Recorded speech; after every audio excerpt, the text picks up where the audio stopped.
नमस्कार। Half wall podcast में आप सभी का स्वागत है। मैं हूं कर्नल जीएम खान।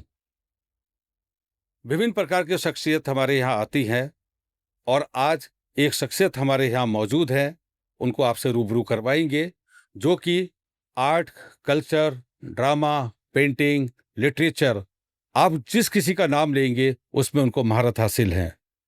वो है डॉक्टर चित्रलेखा सिंह। डॉक्टर चित्रलेखा सिंह विश्व की पहली महिला है जिनको आर्ट और पेंटिंग में डीलिट की उपाधि से नवाजा गया है। हम सभी गौरवान्वित हैं डॉक्टर चित्रलेखा सिंह को अपने बीच में पाकर। हम उनके बारे में जानेंगे कि वो उनकी जर्नी कैसे शुरू हुई, आज वो क्या काम कर रहे हैं और बीच में कौन कौन से इनके मोड़ आए और जो नए आयाम अध्याय इन्होंने अपनी जिंदगी में जोड़े। हम सब इन विषयों में बात करेंगे। डॉक्टर चित्रलेखा मैम, आपका बहुत बहुत स्वागत है। आपने हमारा इनविटेशन स्वीकार किया। नमस्कार। नमस्कार। मेरा नाम चित्रलेखा और चित्र नक्षत्र में मेरा जन्म हुआ और चित्रकला ही मेरा विषय है, यानी मेरा विषय ही, मेरा नाम ही मेरी पहचान है। क्या बात। तो आपसे आज मुखातिब हूँ। अपनी बात मैं इस छोटे सी कविता से शुरू करती हूँ, मेरी ही लिखी हुई है। अच्छा। स्मृति रह जाती है, स्मृति रह जाती है और समय बीत जाता है पल पल। समय बीत जाता है पल पल, मिले हैं जो साथी जीवन में, बिछड़ेंगे ही आज या कल। इसलिए निज हाथों से इसलिए निज हाथों से कर दो कोई चिन्ह अंकित, स्मृति की यादें हो जिसमें झंकृत और प्यार हो जिसमें समाहित। क्या बात है मैम, क्या इस बात है। इस बात से मैं अपनी इस जीवन यात्रा को आपसे साझा करती हूँ। मेरा जन्म हुआ था तब अखंड भारत था, तब हिंदुस्तान और पाकिस्तान कुछ अलग नहीं थे। आजादी से पहले की बात कर रहे हैं? आजादी से पहले की बात कर रही हूँ मैं। 1945 में 20 जून 1945 तब मेरा जन्म हुआ था। तब अखंड भारत था ये, और हम सब भाई भाई एक साथ रहते थे, बड़े प्रेम से रहते थे, कोई जुदा नहीं थे, कोई सरहद की लकीरें नहीं थी, सब एक साथ थे। तो अखंड भारत के किस हिस्से में? तो अखंड भारत तब तो डिवीजन नहीं हुआ था ना, 2 साल पहले, आजादी के 2 साल पहले की बात है। जी जी। तो कैम्बलपुर में मेरा जन्म हुआ था। मेरे हाँ, कैम्बलपुर अब जो पाकिस्तान में है। अब पाकिस्तान में है वो। तो कैम्बलपुर में मेरा जन्म हुआ था। मेरे पिताश्री स्टेशन हेल्थ ऑर्गेनाइजेशन में मेलीरोलॉजिस्ट के पोस्ट में थे। जो एसएचओ बोले तो जो फौज में होता है हमारा। हाँ, सेमी आर्मी कहलाता है ये, स्टेशन हेल्थ ऑर्गेनाइजेशन। तो वहीं पर जन्म हुआ। तो वहाँ पे बहुत अच्छा, मेरे फादर को बहुत लाइक करते थे। मोहम्मद बख्श नामक उनका एक अर्दली था, बहुत मेरी माँ को मानते थे वो। तो उस पर भी मैंने एक कहानी लिखी, कभी सुनाऊंगी आपको। तो कहते हैं ना, मोहम्मद बख्श बिल्कुल घर का, परिवार का ही सदस्य था। तो जब उनके लिए लड़की भी देखने जाना था, तो मेरी माँ ने देखने गए और देख करके बड़ी चरमराती जुत्ती पहन कर गए, सेंट वेंट लगा करके। खैर वो अलग कहानी थी। लेकिन जब आज़ादी का समय आया और हमें आना था वहां से वापस, तो मोहम्मद बख्श ने हमें पूरा सुरक्षा घेरा दिया। सुरक्षा घेरे से हम वहां से कैम्बलपुर से निकल करके भारत की ओर आए, जब फादर की ट्रांसफर हो गई थी धनबाद में। नहीं, मैं ये आजादी के टाइम पे ही ट्रांसफर उनका हो गया था कि हिंदुस्तान में आना है, या चॉइस पूछा गया था? आजादी से पहले ही हो गया था। आजादी से पहले ही हाँ, यहाँ पर ट्रांसफर। कहते हैं कि वो जो जिस ट्रेन से हम आए थे जी, हमारे साथ हमारे खरगोश भी थे और तोता भी था। माँ बहुत शौकीन थी, आर्टिस्ट थी, जी। तो सारी चीजें थी। और वो मोहम्मद बख्श ने सारा इंतजाम किया, सारा सामान हमारा दिल्ली पहुंचा और फिर हम लोग धनबाद आए। कहते हैं वही आखिरी ट्रेन आई थी, उसके बाद तो और ट्रेन नहीं आ पाई। तो धनबाद हम आ गए। तो बड़े प्रेम से आंखों में आंसू भरते हुए मोहम्मद बख्श ने बड़े प्रेम से हमें जुदाई दी, माँ हमें भेजा। और धनबाद आ जाने के बाद में फिर धनबाद में हम रहे। पिताश्री का ट्रांसफरेबल सर्विस थी एसएचओ में, तो थोड़े थोड़े दिन रहते थे। पहले धनबाद में रहे, धनबाद के बाद फिर उनकी ट्रांसफर झांसी हो गई। झांसी नहीं, तो उसके बाद सहारनपुर हो गया, फिर पठान अलग अलग जगह जैसे अलग। ट्रांसफर होता है। हाँ। लेकिन मैं जानना चाहूंगा कि जो आप पाकिस्तान में आपका जन्म हुआ, कम्बलपुर में जो आप बता रहे हैं, तो उस वक्त आप फादर उधर के ही रहने वाले थे, जॉब की वजह से वहां पर थे? जॉब की वजह से गए थे। अदरवाइज पेरेंट्स कहाँ के हैं? अदरवाइज उनके पेरेंट्स सब बठिंडा, पंजाब में। आप पंजाबी हैं? हाँ, पंजाबी ही कह लीजिए, क्योंकि मेरे फादर पर पंजाब पंजाबी झलक तो कहीं दिख नहीं रही आप में। मेरे फादर पंजाब के और मदर बंगाल की। तो पंजाब और बंगाल, बंगाल, हाँ, मतलब वो आपका भी अखंड भारत ही है? अखंड भारत हाँ? है, पूरा भारत। और बाद में मैरिज यूपी में हुई, तो पंजाब, बंगाल, पूरी यूपी, एक लाइन बना दी, पूरी एक रेखा लाइन, बना दी। पूरा भारत एक ही जगह समाहित हो गया। जी जी। तो इस तरीके से बहुत अच्छा जीवन हमारा समस्त संस्कृतियों को लेकर, कल्चर को लेकर के हमारा जीवन प्रारंभ हुआ बचपन से लेकर अब तक। और फिर नसीराबाद रहे। नसीराबाद रहने के बाद में नसीराबाद में एजुकेशन हुई। नसीराबाद में एजुकेशन के बाद फादर की ट्रांसफर फिर आगरा हो गई। जब आगरा में हो गई तब मैं हाई स्कूल में आई थी, नाइन्थ नाइन्थ क्रॉस करके हाई स्कूल में आई थी। और साइंस स्टूडेंट थी मैं, तो साइंस स्टूडेंट होने के कारण बीडी जैन में मेरा एडमिशन होना था। तो हमारी प्रिंसिपल जो थी चैटर्जी मैम ने कहा, बोलते नहीं 9 महीने रह गए, 2 साल का कोर्स, ये कैसे कर लेगी पूरा, हम इनको रेगुलर नहीं होने देते। तो मुझे प्राइवेट एडमिशन मिला। ओके। तो प्राइवेट एडमिशन जब मिला तो एक तरह से साइंस छोड़ करके आर्ट साइड में आना था, तो मजबूरी में मैंने ड्राइंग सब्जेक्ट ले लिया। ड्राइंग बस पेंटिंग आप कह रहे हैं कि मजबूरी में लिया है? हाँ, मजबूरी में उस समय लिया हैं? गया, और बाद में क्योंकि कोई शौक बन गया? बाद में तो वही मेरी लाइफ बन गई। अब तो जीवन का एक ही उद्देश्य है कि हर घर में एक कला का दिया जले। और कला का दिया जलने का मतलब है कि आर्टिस्ट निकले हम। हम चाहते इंजीनियर्स बने और मेडिकल लाइन में जाए, डॉक्टर्स बने, सब जाए, लेकिन कोई ये नहीं सोचते कि हमारे घर से कोई आर्टिस्ट बनकर। नहीं, फिर भी मैं आपसे एक बीच में जानना चाहूंगा, सेहतर जो आपकी चर्चा चल रही है, कि क्या आप मानते हैं कि हर इंसान के अंदर कोई प्रतिभा छुपी, आर्ट छुपा होता है? बिल्कुल, यही हर इंसान में फाइन आर्ट का कोई ना कोई पार्ट जरूर होता है। वो बात अलग है कि इसको खुद को मालूम नहीं होता है। हाँ, ये मेरा अगला सवाल होने वाला था कि वो कैसे पता लगेगा है हमारे पास, और दर्शकों को भी पता लगे कि अंदर जो छुपी हुई प्रतिभा को कैसे वो निखार पाई जाए, उसको पहचान पाई, ये चीज मेरे पास है। देखिए, कहते हैं ना कि हम बहिर्मुखी दुनिया में जीते हैं, एक भ्रम की दुनिया में जीते हैं आमतौर पे। कभी हम बहिर्मुखी से अंतर्मुखी की ओर नहीं होते। अपनी गर्दन झुका के हृदय में देखते ही नहीं। जिस दिन ये गर्दन झुका के आप अपने हृदय में झांक लेंगे, आपको पता लग जाएगा, अरे मैं तो इतना अच्छा लिख सकता हूँ, इतना अच्छा कवि हूँ, इतनी अच्छी मेरी मीठी आवाज है, मैं गा भी सकता हूँ। और ये पहचान की ये आवश्यकता है। आपने बहुत सही बोला। जब आप बोल रहे हैं, मैं भी अपने को आकलन कर पा रहा हूँ कि हमने तो कभी अपने अंदर झांक के ही नहीं देखा कि मेरे अंदर भी कुछ है। अक्सर देखिए क्या अक्सर होता ऐसे ही है, होता है। हाँ। इसी बात के साथ आपको मैं जवाब देती हूँ। अक्सर क्या होता है ना, हमारा जो जीवन है वो दूसरों के लिए रहता है, दूसरों के साथ ही रहते हैं, हम सारा जीवन गुजार देते हैं, कभी अपने साथ नहीं रहते। मैं हर एक से एक ही बात कहती हूँ, कुछ पल के लिए तो अपने साथ रहो, जिसमें सोच भी आपकी ना हो। हर समय हम अगर अकेले भी बैठते हैं तो हमारे माइंड में यही रहता है कि अरे पापा ने खाना खाया होगा नहीं होगा, मेरी सहेली कहाँ गई होगी, ट्रेन पकड़ा होगा नहीं पकड़ा होगा, मतलब ऐसी बातें बिल्कुल हमारे सही कह रहे हैं कि अगर हम दिलो दर्शक हाँ, भी रिलेट कर पा रहे होंगे हम्म, कि सब लोग जो है वो दूसरों की ही चिंता करते हुए रहते हैं, लेकिन अपनी चिंता खुद कोई नहीं हाँ, करता। कभी ये नहीं झांकते कि देखो मेरी आंखें कितनी सुंदर हैं, मेरी नाक कितनी सुंदर है। हाँ हाँ हम हमेशा कहेंगे नहीं, नरगिस की आंख तो बहुत सुंदर थी, सुंदर थी, हाँ। शबाना आजमी की एक्टिंग बहुत अच्छी होती है। अरे आप अपने आप झांक के देखो तो सही अपने आप को। आप किसी शबाना आजमी, किसी नरगिस या किसी से कम थोड़ी है। और ये आपकी सारी बातें सुन के अब मैं समझता हूँ कि काफी हजारों लोग अपने अंदर झांक कर देखने की कोशिश करेंगे। जरूर। तो मैम, आप बता रहे थे कि आप आगरा में थे, आपके फादर इधर ट्रांसफर था, आपके फादर ने आपका एडमिशन यहाँ करवाया, उसके बाद फिर आप आगरा के ही निवासी बन गए परमानेंट? एक तरह फादर की ट्रांसफर फिर मेरठ हो गई थी। फादर मेरठ चले गए, लेकिन आपको जानकर खुशी होगी कि मेरे father he was very very intelligent person.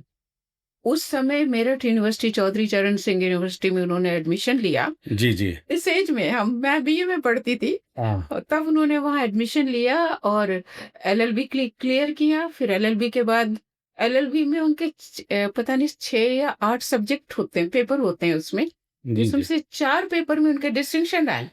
उस ज़माने उस में जब मार्क्स ज़माने आया में नहीं करते थे। हाँ। तो वो ज़मीन पर बैठकर पढ़ते थे जैसे विद्यार्थी पढ़ते हैं। जी, जी। चटाई बिछा के ज़मीन में बैठ के उनके अपने ऑर्डली-वॉर्डली सब होते थे, लेकिन नहीं, ज़मीन पे बैठ कर के साहब साहब कहते जी, थे ना, जी, आपको तो जी, मालूम है। जी। तो वो एजुकेशन उनकी अभी तक भी उनका शायद वहाँ का रिकॉर्ड है कि एलएलबी में इतने मार्क्स किसी के नहीं आए। उसके बाद हम लोग बीए में पढ़ते थे, मैं बीए में पढ़ती थी। आप मेरठ भी गए? मैं आगरा कॉलेज में। अच्छा, आगरा कॉलेज। आगरा कॉलेज का नाम आप जानते जी, हैं। जी, हाँ। भारत के 10 जी, खास जी। कॉलेजेस में एक कॉलेज है आगरा कॉलेज। तो जब बीए कर लिया तो एमए करने की बात आई। तो ये भी एक बड़ी दिलचस्प बात मैं आपको बताना चाहूँगी कि एमए करने के बाद डॉक्टर प्रतिमा अस्थाना हिस्ट्री की प्रोफ़ेसर थी हमारी। जी। वो चाहती थी कि मैं हिस्ट्री में मास्टर्स डिग्री करूँ। इंग्लिश लिटरेचर में हमारे डॉक्टर घनश्याम अस्थाना एक बड़ी हस्ती, बड़ा नाम था उनका। डॉक्टर घनश्याम अस्थाना, डॉक्टर बीबी जैन जो मेरे इंग्लिश के प्रोफ़ेसर्स थे आगरा कॉलेज के, जी। वो चाहते थे कि मैं इंग्लिश लिटरेचर में मास्टर्स डिग्री करूँ। और आरपी शुक्ला, रामेश्वर प्रसाद शुक्ला जो शांति निकेतन के प्रोडक्ट थे, इंदिरा गांधी जी के क्लास फेलो थे। अच्छा जी। तो वो तो घर पर ही आ गए।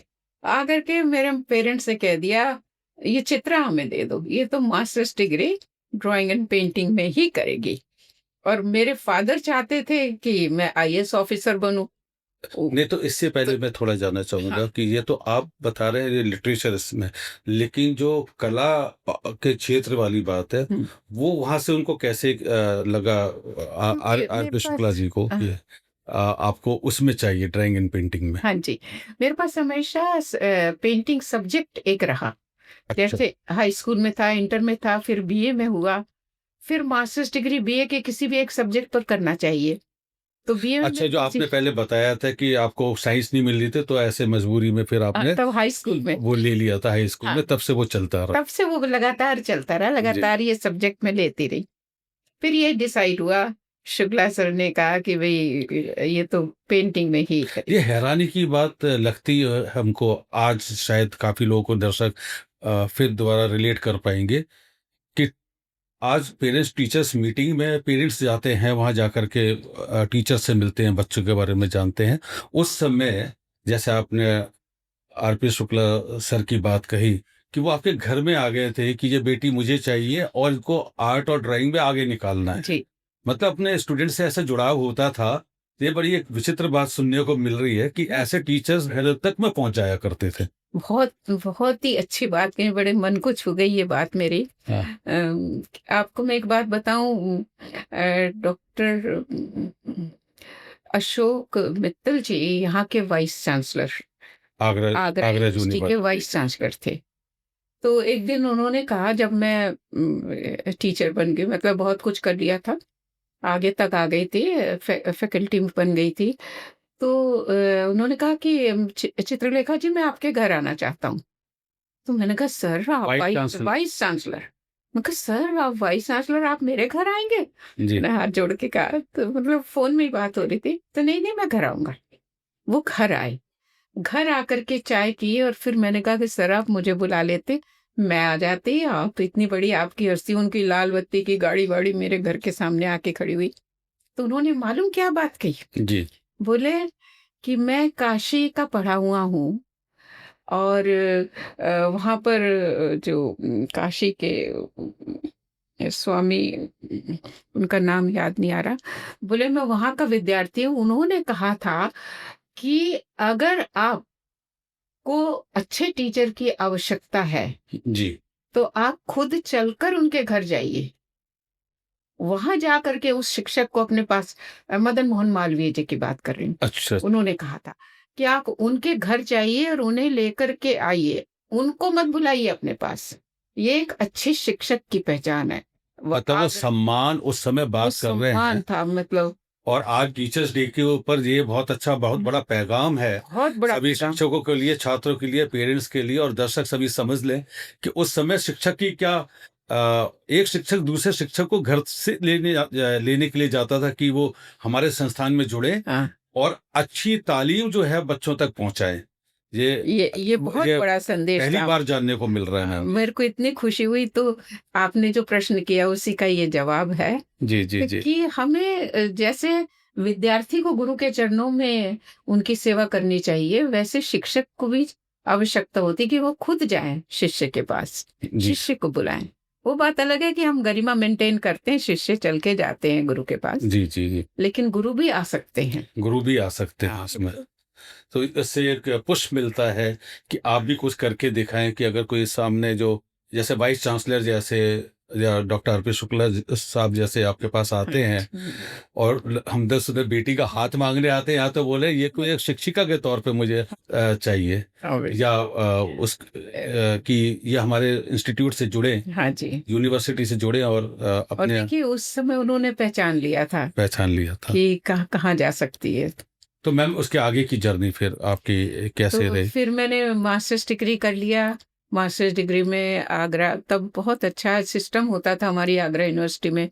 मेरी सेकंड पोजीशन आई, केवल 2 नंबर से फर्स्ट पोजीशन रह गई थी जी पूरी यूनिवर्सिटी में। जी जी जी आगरा यूनिवर्सिटी बहुत बड़ी यूनिवर्सिटी है। जी जी जी, हाँ काफी तो पुरानी। फिर उसके बाद फिर मैंने पीएचडी किया। शुक्ला सर जिनके शिष्य थे नंदलाल बोस, उन पर मैंने पीएचडी का काम किया। पीएचडी करने के बाद फिर पीएचडी से वही कला के अंदर, कला के अंदर भारतीय चित्रकला में कृतित्व एवं व्यक्तित्व नंदलाल बोस। नंदलाल बोस हमारे देश के माने हुए, बंगाल स्कूल के बहुत बड़े माने हुए आर्टिस्ट। उन पर मैंने पीएचडी किया। पीएचडी करने के बाद फिर सब चाहते थे कि मैं डीलिट भी करूं। अब डीलिट के लिए सबसे बड़ी बात मेरे सामने जो आती थी वो यही थी कि डीलिट के लिए सब्जेक्ट कौन सा लिया जाए, विषय कौन सा चुनाव किया जाए। 2 साल लगाए मैंने इस चुनाव को करने के लिए। डीलिट के विषय के चुनाव के लिए आपने 2 साल लगाए? 2 वर्ष लगाए विषय चुनाव के लिए? विषय के चुनाव। इतने में तो मैम डीलिट खत्म हो जाती है लोगों हाँ, की। कई लोगों की, क्योंकि मिनिमम 1.5 साल होता है इसका, मैक्सिमम 8 इयर्स होता है। तो 2 साल के बाद जैसे कहते हैं ना, एकदम उतर कर आ गया विषय मेरे पास शिव पर। तो भारतीय चित्रकला में शिव पर मैंने काम शुरू किया 1600 से 1900।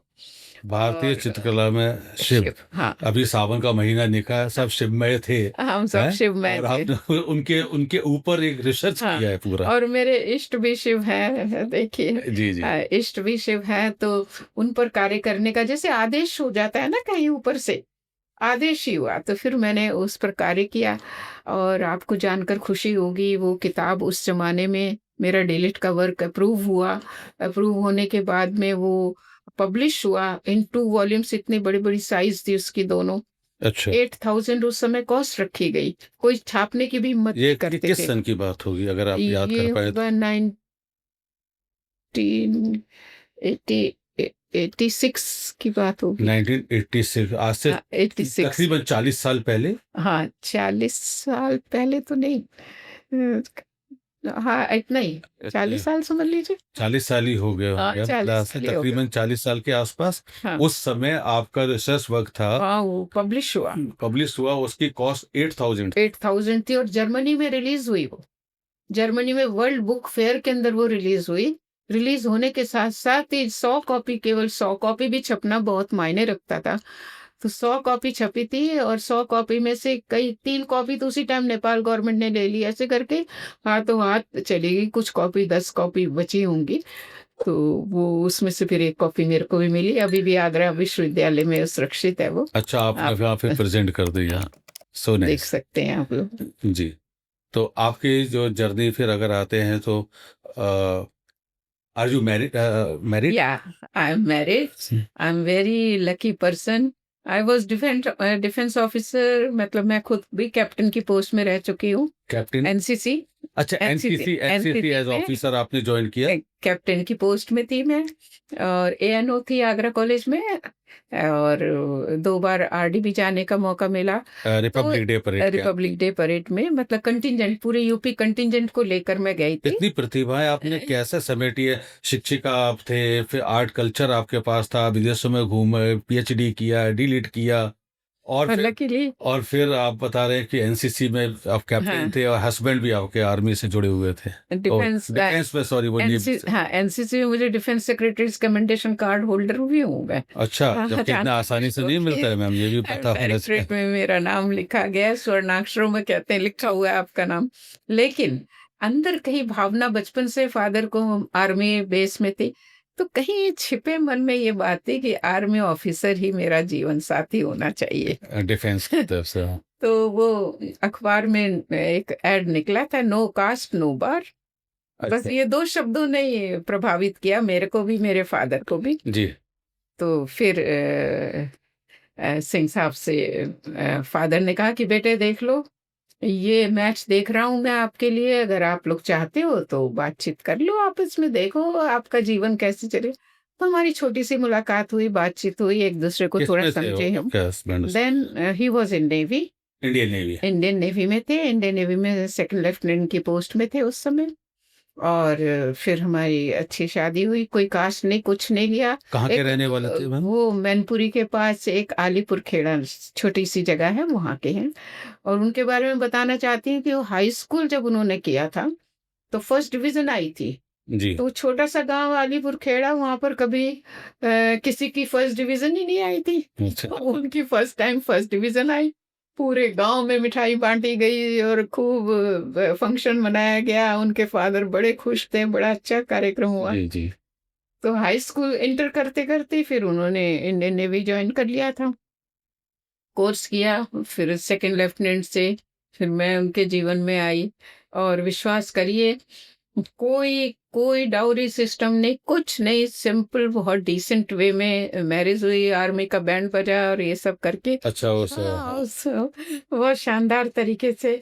और जो भी मेरे पास फर्स्ट बेटी थी घर की, तो सारे खानदान वालों ने खूब सोना चांदी जेवर जुवर मेरे को पहनाया था। और दूसरे दिन मेरे को कहते कि ये बड़ी इंटरेस्टिंग बात है, मैं बताती जी हूँ, जी जी, पर्सनल भी है सुनना थोड़ी, सुनना लेकिन सुनना फिर भी। चाहिए मैम। एक अपना वाइट रुमाल निकाला, नेवी के थे, वाइट जी। बहुत पसंद करते, वाइट इतना बड़ा रुमाल निकाला। और मुझे कहते हैं आप अपने सब जेवर रख दीजिए इसमें। मैंने सब खोल खाल के हाथ से इधर उधर सब जेवर उसमें रख दिए। और दूसरे दिन मेरे को अपने वापस माँ के पास आना था। तो आने के साथ ही मेरी मदर के सामने सारे मेरे जेवर का वो जो नोट लगा के लेकर आए थे, रुमाल में जो रुमाल में होता है। वो ऐसे रख दिया। बोले इनकी तो, इनका जेवर जो है वो इनकी एजुकेशन है, इनकी कला है, इनको इन जेवर की कोई आवश्यकता नहीं है। आप ये सारे जेवर रख लीजिए, वो आपकी दूसरी बेटियों के काम आएगा। He was like that. क्योंकि मैं मैम खुद एक सैनिक हूँ और एक सैन्य अधिकारी। अब दूसरे सैन्य अधिकारी के बारे में जो हमारे सीनियर रह चुके हैं उनके बारे में अगर हम ऐसा सुनते हैं तो हम भी गौरवान्वित होते हैं ये चीज़ कितना सुन करके। अच्छा बहुत लगता अच्छा है, पैगाम भी लोगों तक पैगाम भी जाता है समाज के अंदर।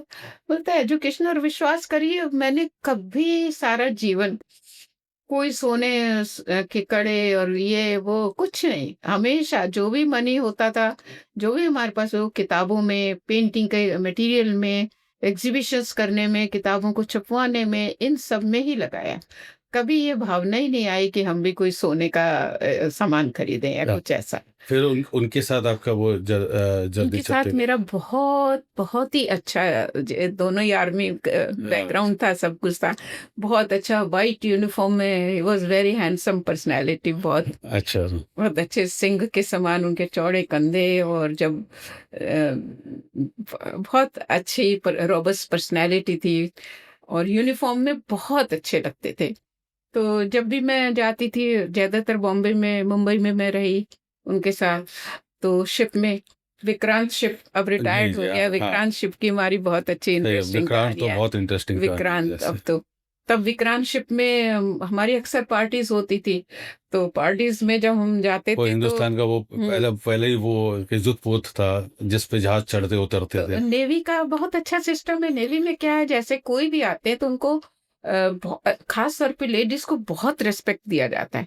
तो एक दिन मैं गई वहां पे, मुझे बुलाया, मैं गई तो देखा गेट पर ही मेरे को सैल्यूट दे रहे हैं। हाँ जहाज रिसीव करते हैं ऐसे नेवी की जी सैल्यूट ऐसी होती है ना, जी आपको तो मालूम हाँ होगा। जी जी जी तो ऐसे सैल्यूट दे करके मुझको रिसीव कर रहे हैं। मैंने कहा वाह! बड़ा अच्छा अच्छा लगा, हस्बैंड वाइफ को सैल्यूट दे के रिसीव कर रहे हैं।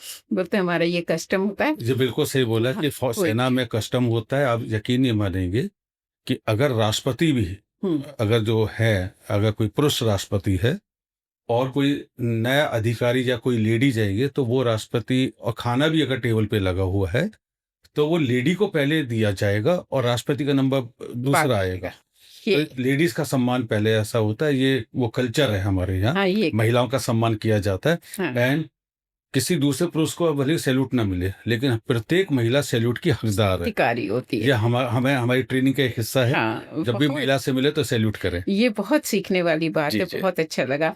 और फिर विक्रांत शिप में जब मैं थी तो विक्रांत शिप में मुझे बहुत कुछ देखा, हैंगओवर देखा, ऊपर से वो जो एरोप्लेन है, एयरक्राफ्ट है, वो नीचे हैंगर के अंदर कैसे जाता है, वो कैसे सारा लैंडिंग अंदर वगैरह होता है, जाता हाँ, है, फिर कैसे शिप के ऊपर ही। कैसे वो वहाँ से स्काई में जाता है, ये सारी चीज़ें हमने देखी, बड़े-बड़े प्रोग्राम देखे, 7 घड़े ऊपर रखे, इतने अच्छे कल्चरल प्रोग्राम करते थे ये लोग। जी जी तो कहते हैं ना डेविड जो जी हीरो है, डेविड को डेविड बुलाया गया, पुराने जमाने में पुराने फिल्मी ज़माने में हीरो।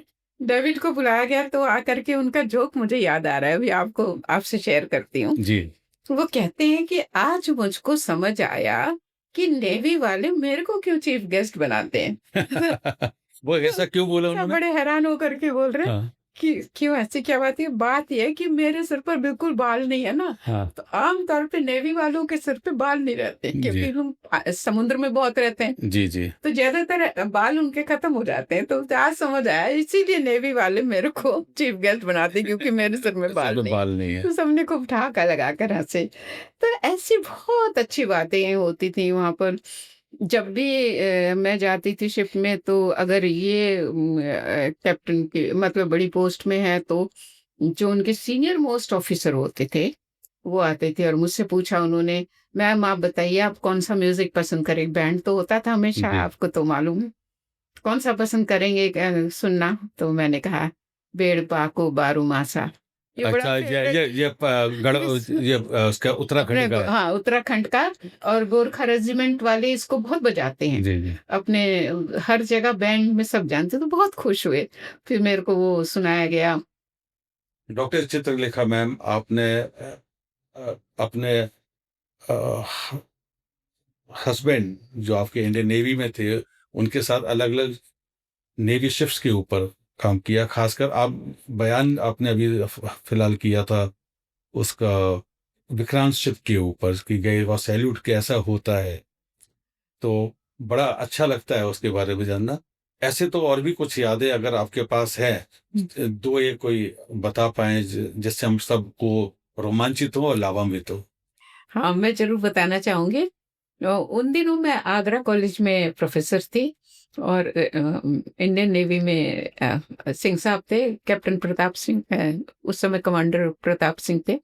बाद में मर्चेंट नेवी जब जॉइन किया तो कैप्टन हो गए थे।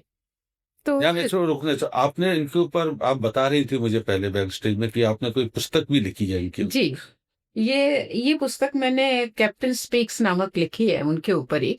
हाँ अक्सर क्या होता है जब कोई चले जाते हैं तो उनके बाद कोई श्रद्धांजलि श्रद्धांजलि शब्द मुझे बिल्कुल अजीब-सा लगता है।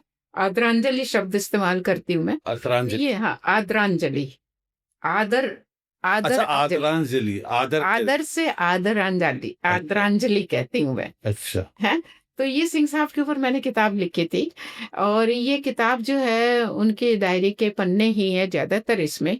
पर हम दोनों की बड़ी अंतरंगता, हमारे डिस्कशंस, हमारी बातचीत, विक्रांत शिप में जब वो गए थे, विक्रांत में मैं भी जाती थी, तो उस शिप का वर्णन और उनकी रूस यात्रा, रशिया गए थे, वहाँ से शिप लेकर के खरीद के लाए थे, इंडियन गवर्नमेंट के लिए शिप लेकर के आए थे।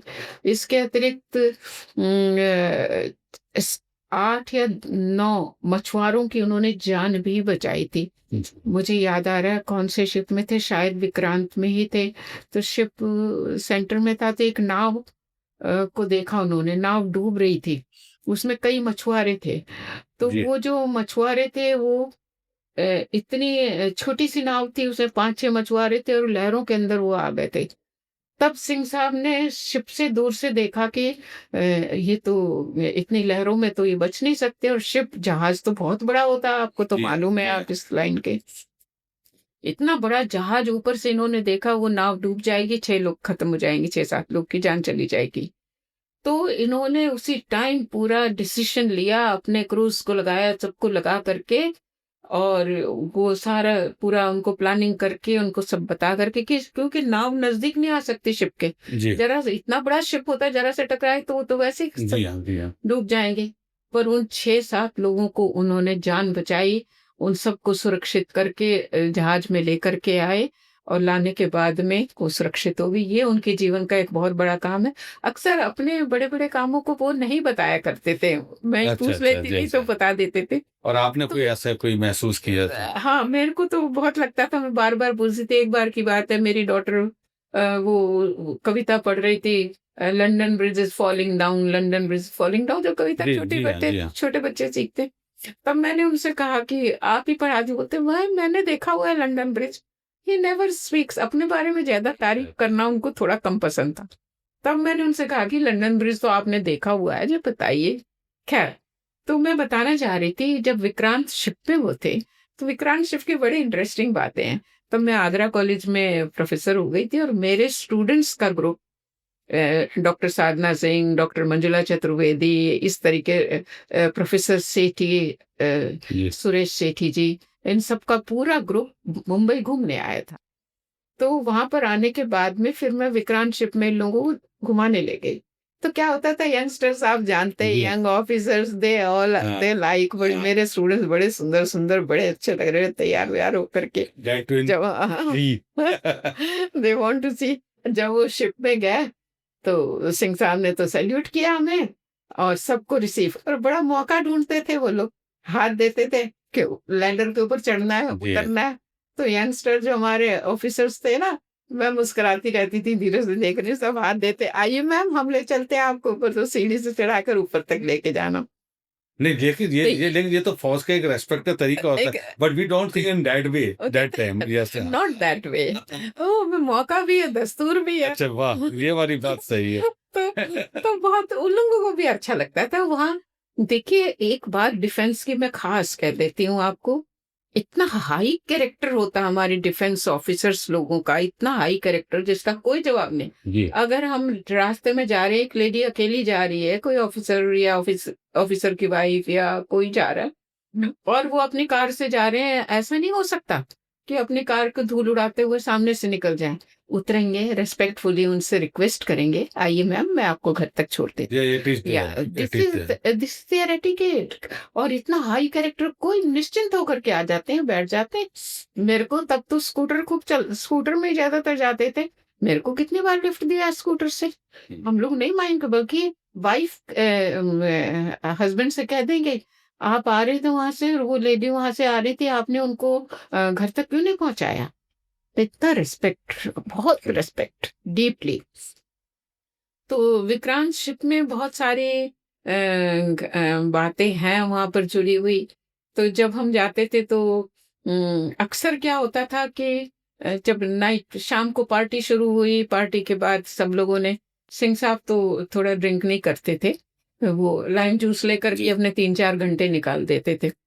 और मैं थोड़ा-सा कुछ अलग लगती थी, थोड़ी एजुकेटेड भी थी, तो वहाँ के सीनियर ऑफिसर्स बड़ा मेरा रिस्पेक्ट बहुत जी, जी। करते थे थोड़ा-सा। तो कमोडोर वगैरह चाहते थे कि साथ में कंपनी। तो वहाँ पर जो प्रोग्राम होता था उसमें मुझे याद है, एक बार की बात है कि बहुत सारे लोग आए हुए थे, सारा प्रोग्राम हो रहा था, डांस का प्रोग्राम हो रहा था, सब कुछ हो रहा था। तो सब कहने लगे डांस करिए, हम भी कर, मेरे को कौन-सा आता था, बहुत ज़्यादा नहीं आता था, लेकिन एक नेचर था कि किसी भी काम में पीछे नहीं रहना है, आगे बढ़ना है। तो मैं उठती थी, सिंह साहब को भी ले गए, हम दोनों ने थोड़ा-सा हाथ पकड़ के डांस-वांस थोड़ा बहुत 1-2 स्टेपिंग करी, और उसके बाद हम दोनों आकर तो आराम से कुर्सी में बैठ जाते थे। पूरे सब लोग जागृत हो जाते थे।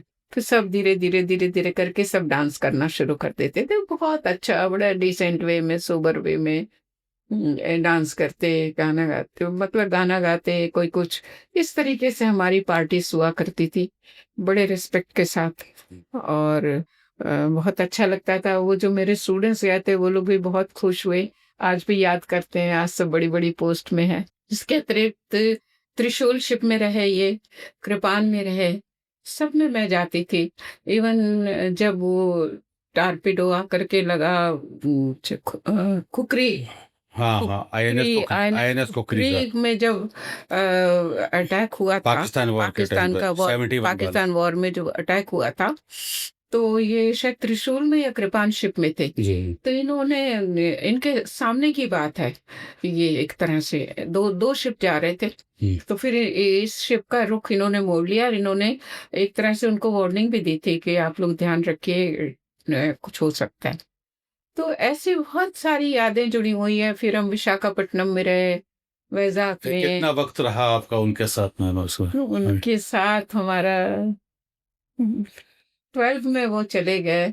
मैं तो नहीं मानती कि वो चले गए, I always feel is with me. अच्छा, मैंने आज तक उनकी फोटो में फूल की माला भी नहीं डाली, क्योंकि मैं महसूस करती हूँ कि शरीर ही तो गया है, वो तो प्रेजेंट है, वो तो प्रेजेंट ऑलवेज है। Present with me, so nice. Around with me हमेशा। और ऐसा महसूस ही नहीं होता कि नहीं है, मतलब आपने ऐसा अपने लगता को वो ऊर्जा से भरपूर ही रखा है, उनके Adjust। जाने के बाद भी हाँ, कमी महसूस हाँ, नहीं होने दे। मैं कोई पर बात, खालीपन तो लगता ही होगा थोड़ा सा, हाँ, या बिल्कुल वो तो है। हाँ इसमें। वो वो वो कमी तो क्या बताऊं मैं। तो कहते हैं ना कि जब वो चले गए, मेदांत हॉस्पिटल में ले गए थे हम, 1 महीना वहां रहे हॉस्पिटल में। फिर उसके बाद वापस आते हैं, जैसा कस्टम होता है, जी। 13 दिन जमीन पर बैठना।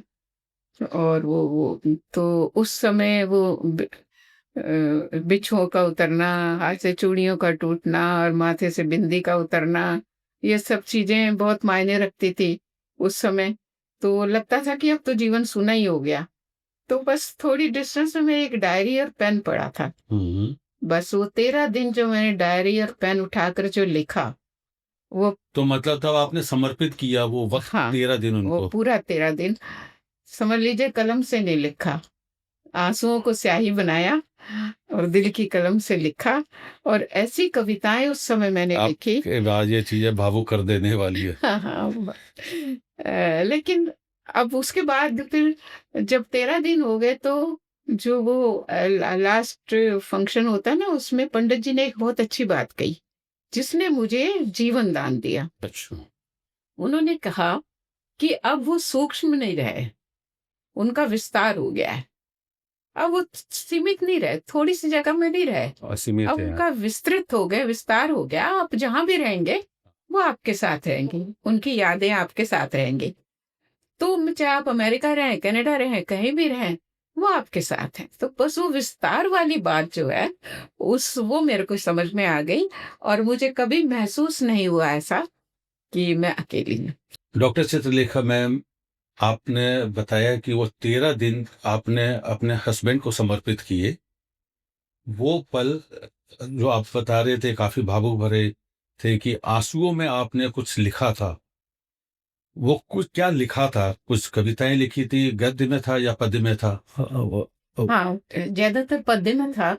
एक तरह से जो बाद में पब्लिश भी हो गई, पुरुष और प्रकृति के नाम से वो कविताओं का संग्रह पब्लिश हुआ। वो और तो 13 दिन में ही लिखी जो थी 13 आपने दिन में लिखी थी मैंने। उसमें कुछ सुना पाएंगे आप, अगर आपको कुछ याद आता है, या कोई अगर कुछ लाए हैं आपने साथ? हाँ, कुछ थोड़ा सा याद आ रहा है आपको। इसी से संबंधित एक कविता मैं आपको सुनाती हूँ। पेश खिदमत है मेरी कविता, खामोशी। खामोशी की ये दीवार कहीं अपनी दहलीज लांग कर तुम्हारे दिल के दर्द के द्वार की, तुम्हारे दिल के दर्द के द्वार की सांकल ना खटका दे। साकल, वो कुंडी। हाँ, कुंडी, सांकल ना खटका दे। सावधान, सावधान, भूले से भी द्वार ना खोल देना, भूले से भी द्वार ना खोल देना। नहीं तो यह दर्द, नहीं तो यह दर्द नासूर बन, नासूर बन तुम्हारे दिलो दिमाग पर छा जाएगा।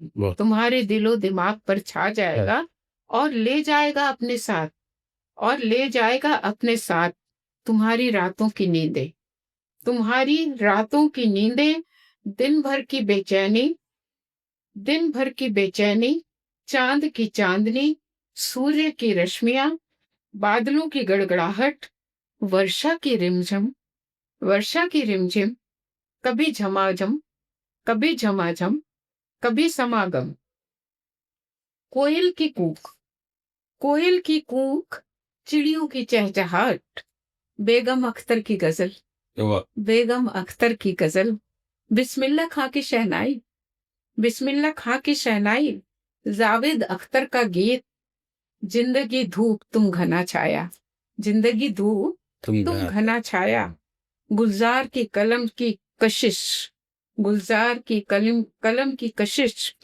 और हम सबका वह प्यारा गीत, और हम सबका वह प्यारा गीत, जो तुम इतना मुस्करा रही हो, क्या गम है जिसे छिपा रही, वाह वाह, तुम जो इतना मुस्करा क्या रही हो, क्या गम। क्या गम है जिसे छिपा रही हो, इसलिए कहा ना, इसलिए कहा ना, तोड़ दो ये खामोशी की दीवार, तोड़ दो ये खामोशी की दीवार, थाम लो हाथ किसी का, थाम लो हाथ किसी का, कस के पकड़ लो दामन किसी का, कस के पकड़ लो दामन किसी का, और क्या चाहिए दिवस के इस अवसान में, दिवस के इस अवसान में कोई हो जो हम सफर बन, सह यात्री बन, ओढ़ ले तुम्हारे एकाकीपन को, ओढ़ ले तुम्हारे एकाकीपन को, और ले जाए तुम्हें, और ले जाए तुम्हें दूर हाथ थामे, किसी अमरैया की छांव में, किसी अमरैया की छांव में, किसी नदिया के किनारे, किसी नदिया के किनारे, जहां छप छप करते पानी की लहरों में, जहां छप छप करते पानी की लहरों में तुम छपछपाती रहो, लहरों की ताल से लहरों के ताल पे नृत्य करती रहो, और जब थक जाओ, और जब थक जाओ, तब किसी मजबूत कांधे पर, किसी मजबूत कांधे पर अपना माथा रख सो जाओ सुकून से, प्यार से, यह तभी होगा, यह तभी होगा जब ये खामोशी की दीवार तुम, जब ये खामोशी की दीवार तुम स्वयं तोड़ दोगी एक कठोर हथौड़े से, एक कठोर हथौड़े से, एक कठोर हथौड़े से। बहुत खूब मैम। ये आपने तब लिखा था, आप बोले कि आंसुओं में, और सब चीजों को, सब चीज समाहित किया आपने। एक पल के लिए कुछ ऐसी फीलिंग आई थी, जी तो जी, आप लोगों से शेयर कर दिया मैंने। नहीं नहीं, ये बहुत बड़ी बात है कि दरवाजा मत खोलो, नहीं तो ये अंदर आएगी और सब कुछ लेके चली जाएगी, हाँ, जो कुछ है आपका, जिसके अंदर वही आपने। तो अमानत है उनके जाने के बाद, जो खामोशी की चादर हमने ओढ़ ली थी, उस चादर को हटाने की बात कोशिश कोशिश करी जा रही है बस, और क्या है। आपने अपने उस लेखन के हिसाब से बहुत बड़ी मनोवैज्ञानिक बात भी कही हाँ, कि वो, बड़ी ईमानदारी से अपनी बात कही है सबके सामने। ने आपने ईमानदारी की है, लेकिन एक मनोवैज्ञानिक पक्ष भी सबके समक्ष लेकर के आए कि वो खामोशी की दीवार को आप तोड़ दो, और दर्द को जो है वो महसूस ना होने दो, दर्द तो आता रहेगा, वरना ये सब चीजें छीन ली जाएगा, जो जो आपने उसको बयान किया है। जी, बिस्मिल्लाह से, जावेद अख्तर साहब से, जो भी सब आपकी कलाएं हैं, बहुत खूब है, बहुत खूब। धन्यवाद, अच्छा लगा आपको। फिर आपका जो आप थोड़ा पीछे चलते हैं कि आगरा कॉलेज में आपने ज्वाइन किया, एनसीसी के अंदर अगर आप आए थे, उसके बाद फिर आपकी आगे की जर्नी आगरा कॉलेज में ही रही थी, या उससे आगे निकल के आप? नहीं, आगरा कॉलेज में फिर मैं वहाँ पर मैं अपॉइंटमेंट हो गया मेरा, वहाँ लेक्चरर बनी, फिर एचओडी बनी, बहुत काम किया, बहुत जगह गए। फिर साथ ही साथ मैंने ललित कला संस्थान की स्थापना करी, उसकी फाउंडर डायरेक्टर बनी मैं। जो आगरा के न ललित आगरा कला की ललित कला संस्थान संस्थान बहुत नाम कर रही है, अभी भी नाम कर रहे, हाँ, काफी नाम कर बहुत नाम। छोटी सी झोपड़ी में, जैसे कहते हैं ना, मैंने मंजूर अहमद जी हमारे वाइस चांसलर थे, उनसे मैंने एक ही रिक्वेस्ट की थी, सर मुझे 2.5 रुपए दे दीजिए और 2.5 इंच जगह दे दीजिए, मुझे कला का साम्राज्य स्थापित करना चाहती। तो खूब ठा कर आकर हंसे वो, जोर जोर से, अरे चित्रलेखा जी क्या मांग रही, 2.5 रुपए से कहीं इंस्टीट्यूट्स खुलते हैं। मैंने कहा हाँ सर, आप दीजिए तो सही। हाँ फिर वही हुआ, उन्होंने पूरा सहयोग दिया। शैलेंद्र चतुर्वेदी जी उस समय रजिस्ट्रार थे, सब बड़ी अच्छी से स्थापना करी, और अब 25 वर्ष पूरे हो गए हैं उसको। और जो छोटा सा टूटा फूटा सा कमरा हमको मिल गया था, खंडेलवाल हाउस, उसमें स्टोर शुरू किया। और आज संस्कृति का बहुत बड़ा केंद्र है। मैं सोचती हूँ इतना बड़ा सुंदर बिल्डिंग बन गई है, सब जी। कुछ है, धन धान्य हो गया। और मैं उसको वो शुरुआत में वैसे ही होते ऐसे ही मैम, होते। गड्ढा खोद के हाँ, बीज को गड्ढा खोद डाला बीज जाता है। डाला था हमने। हाँ फिर मैं बाद में बन गया वो। उसको ललिता कहती हूँ। मेरी 2 बेटियां हैं, डॉटर्स हैं, एक तुलिका, लिपिका, और तीसरी इसको ललिता कहती हूँ, ललित कला संस्थान को। 2 बेटी आपके बायोलॉजिकल है, और एक जो है जो इन दोनों बेटियों से पहले आई थी, ललिता है हाँ, ललिता है ना? तो क्या बताया तुमने? तुलिका एक बेटी का नाम है? तुलिका, डॉक्टर तुलिका सिंह इस समय अमेरिका में डॉक्टर हैं, अच्छा। बहुत रिनाउंड डॉक्टर हैं वहाँ पर। और second daughter doctor Lipika Singh, वो कनाडा में है, क्या क्या कर गवर्नमेंट रहे हैं सर्विस मतलब में वो? है। अच्छा सर। गवर्नमेंट सर्विस में है, बहुत अच्छी सर्विस में है, सब लोग सेटल्ड हैं, बहुत खुश हैं। दोनों बेटियों को आपने अब सेटल कर दिया है, और एक ललिता नाम की बेटी है, वो आपके साथ ही है। वो मेरे साथ ही है, आपके वो साथ ही इंतजार है। करती है मेरा, वैसे ही जैसे वो दोनों करती हैं। जी। तो इस तरीके से इसके बाद फिर आगरा कॉलेज के बाद ललित कला संस्थान के बाद फिर मैंने मंगलायतन यूनिवर्सिटी अलीगढ़ में, वहाँ पे फाइन आर्ट की डीन बनी। मैंने फाइन आर्ट की स्थापना करी, उसकी भी मैं संस्थापिका डायरेक्टर बनी। उसके पश्चात फिर जब सिंह साहब चले गए 2012 8 फरवरी 9 फरवरी 2012 में फिजिकली चले गए। मैं तो मानती नहीं हूँ गए, वो तो मेरे आसपास ही हैं कहीं। तो फिर मैं अमेरिका चली गई, डॉक्टर्स के पास रही, 4-5 साल रही। फिर कहते हैं ना, अपने देश की मिट्टी बुलाती है। बहुत कुछ वहाँ स्थापित करने की इच्छा थी। एक international Asian centre of art खोल रही थी मैं वहाँ पर। 5 कंट्रीज को जोड़ना था। 3 कंट्रीज मेरे साथ जुड़ भी चुके थे, पर फिर सब छोड़कर फिर मैं अपने देश आ गई। वापस आते ही मेवाड़ यूनिवर्सिटी के चांसलर साहब से भेंट हुई, डॉक्टर अशोक कुमार गदिया जी से। तो अपनी फाइल वगैरह लेकर के गई, तो उन्होंने बुलाया था, उनका सर्टिफिकेट्स वगैरह कुछ देखेंगे। बोले नहीं मैम, आपका नाम ही आपका सर्टिफिकेट है, हमें आपकी सर्टिफिकेट देखने की कोई आवश्यकता नहीं। मैं अपने आप को इतना बड़ा नहीं समझता हूँ कि मैं आपके सर्टिफिकेट्स देखूं। बस उसके बाद से फिर मैंने तो कितना वक्त हो गया मैम उनके साथ जुड़े? मेवाड़ यूनिवर्सिटी 2019 में आ गई थी मैं यहाँ। 2019 में आए थे, मतलब उस एज में आए थे जिस समय सब लोग रिटायर हो जाते हैं। हाँ 2019 मतलब 75 ईयर के आसपास आपकी एज थी तब? हाँ हाँ, मैं रिटायर्ड हो चुकी थी। तो आगरा रिटायरमेंट कॉलेज के बाद फिर आपको वो बुला के रिटायरमेंट रख के रहे? बाद, हाँ रिटायरमेंट के बाद फिर मैं मंगलायतन यूनिवर्सिटी ज्वाइन किया, एक और इंस्टीट्यूट की स्थापना नहीं नहीं, करी। वो रिटायरमेंट नहीं, फिर जैसे एज में एज में 75 ईयर में कोई नहीं होता, और आपको वो जॉब ऑफर कर रहे हैं कि आ फिर वो जाओ। तो जॉब ऑफर कर रहे हैं, अभी भी मैं जॉब में हूँ। I have cross 80। 80 साल की, अभी 20 जून को सेलिब्रेशन हुआ। 80 साल की चिरजुआ हैं आप। अच्छा हाँ, ही हुआ। तुमको अभी तक नौकरियों पे रखा जा रहा है। हाँ हैं? बिल्कुल। तो आज ये बाकी अब लोगों को क्या यही वजह तो नहीं है लोगों को नौकरियां नहीं मिल रही? ऐसा हो सकता है, या फिर ऐसा नहीं हो सकता। अपने को इस हिसाब से बनाए नहीं, कि आपको ताउम्र हाँ अब इस नौकरी आज की आपकी जरूरत नहीं समझता कि नौकरी आपकी जरूरत ऐसे है, मेरे बच्चे को चल सकते। लिंगायत यूनिवर्सिटी ने प्रोफेसर एमेरिटिस का पोस्ट दिया। जी। एमेरिटिस आप जानते हैं, जी एमेरिटिस जी, वही होते हैं जो कभी रिटायर्ड नहीं जो होते। कभी नहीं होते। तो ये मैं कहती जिस दिन टायर्ड होंगी उसी दिन रिटायर्ड होंगी। जी अभी तो मैं टायर्ड नहीं हूँ, सही बात है। बिल्कुल। अभी तो 9 घंटे में लगातार काम करती हूँ। तो अभी आपको किस पोस्ट पे ऊपर रखा हुआ है? अभी वहां पर मेवाड़ यूनिवर्सिटी में मैं director general art culture, director general? या आर्ट डायरेक्टर कल्चर। जनरल इस पहली बार मैं हाँ, सुन रहा डायरेक्टर हूँ। जनरल आमतौर पे जो आर्ट गैलरीज होती है, जैसे national gallery of modern art Delhi में है, दिल्ली में है। हाँ उनका डीजी होता है, डायरेक्टर जनरल कहलाते हैं। तो अब चूंकि मैं यहाँ पर आ गई थी और डीन की पोस्ट पर थी, तो लोग क्वेश्चन करते भाई इस एज में क्या है। तो मेरे को चांसलर साहब ने कहा कि मैम आप दी बेस्ट पोस्ट ढूंढिए, क्या होना चाहिए। तो मैंने कहा सो मैं तो आर्ट एंड कल्चर से जुड़ी हुई हूँ। तो उन्होंने फिर ये पोस्ट दिया मुझे, director general art culture fine arts and museums. You will be surprise to know कि मैंने वहां पर 7 म्यूजियम्स डेवलप किए। हाँ, ये नए आर्ट कल्चर के अलावा नई चीजें, म्यूजियम, संग्रहालय म्यूजियम, लेकर। संग्रहालय, 7 संग्रहालय, प्रभाष जोशी गांधी संग्रहालय, Mewar museum,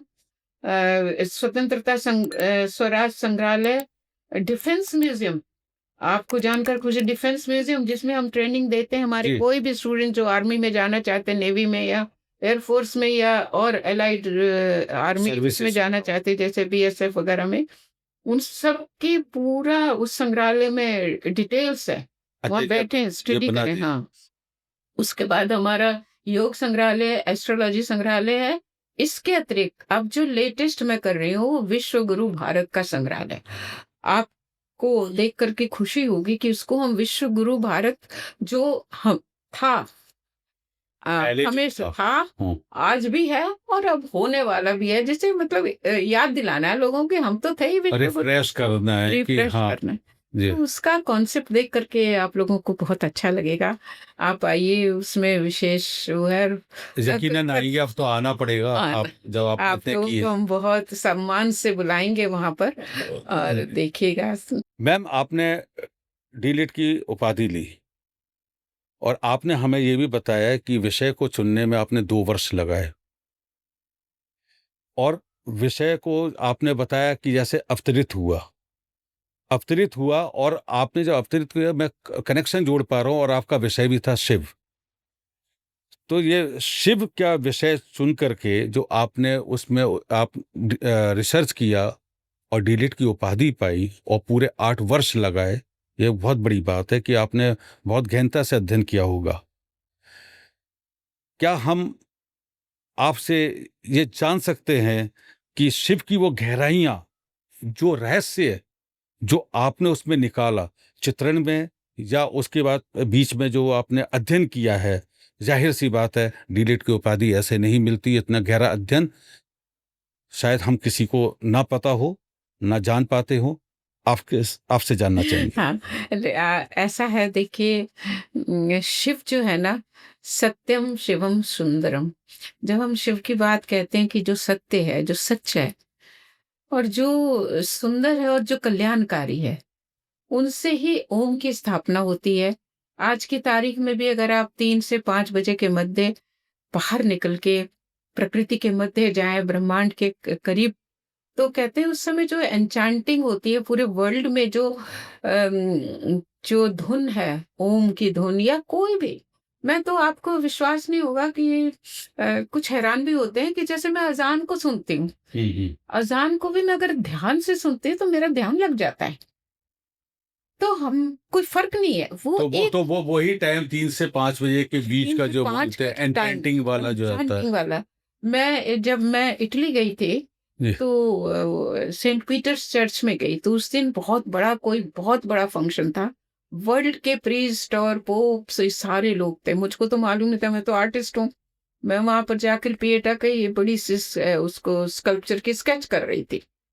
pin drop silence, pin drop silence. ये अगर मेरा पेन भी बाई चांस नीचे गिर जाता तो उसकी भी आवाज आती, और इतनी मेलोडियस वो म्यूजिक बज रहा था बैकग्राउंड से, ऐसा लग रहा था स्वर्ग से उतर करके आ रहा हूँ।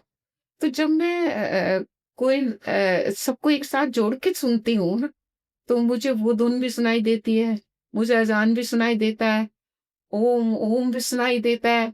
इन सब का धुन कोई एक ऐसा यूनिवर्सल धुन है, ये रिसर्च का विषय है। इस पर हमें शोध कार्य करना चाहिए कि ये सारे धुन मिलते जुलते क्यों है, कहीं ना कहीं ये एक समाहित से होते हुए क्यों नजर आते हैं। तो जब वो 3 से 5 का जो टाइम है, आप कभी बाहर जाके देखिए, कहते हैं उस समय ये सारे एन्चांटिंग जो मंत्र पूरी दुनिया में गुंजायमान होते हैं, वो धरती की ओर आते हैं, चिड़ियों की चहचहाहट से पहले तक रहते हैं, फिर वो वापस अपने ब्रह्मांड जहां से भी आते हैं वहां चले जाते हैं। तो ये शिव की जब मैंने विषय को चुनाव किया और शिव का काम करती रही, तो 8 साल तक हर लाइन तो शिव से शुरू होती थी। जी। शिव ये हैं, शिव के नृत्य ऐसे हैं, उनके आमतौर पे उनका तांडव नृत्य को सब लोग तांडव नृत्य ही मान लेते हैं कि जो संहार नृत्य है वही शिव का नृत्य है। ऐसा नहीं है, 8 नृत्य हैं उनके, लास्य नृत्य, सुंदर नृत्य और उनकी खुशी का नृत्य और उनकी संहार का नृत्य, सारे 8 विधाओं के उनके नृत्य। तो आपने जो जो नृत्य ये वाली बात है, इसको आपने चित्रित किया है या इसके बारे में पूरा और रिसर्च कर किया है, या बनाए पेंटिंग्स बनाए हैं या नहीं? चित्र तो मैं अलग से साइड बनाती थी, वो मेरा सब्जेक्ट था, लेकिन मैंने कलेक्शन किया।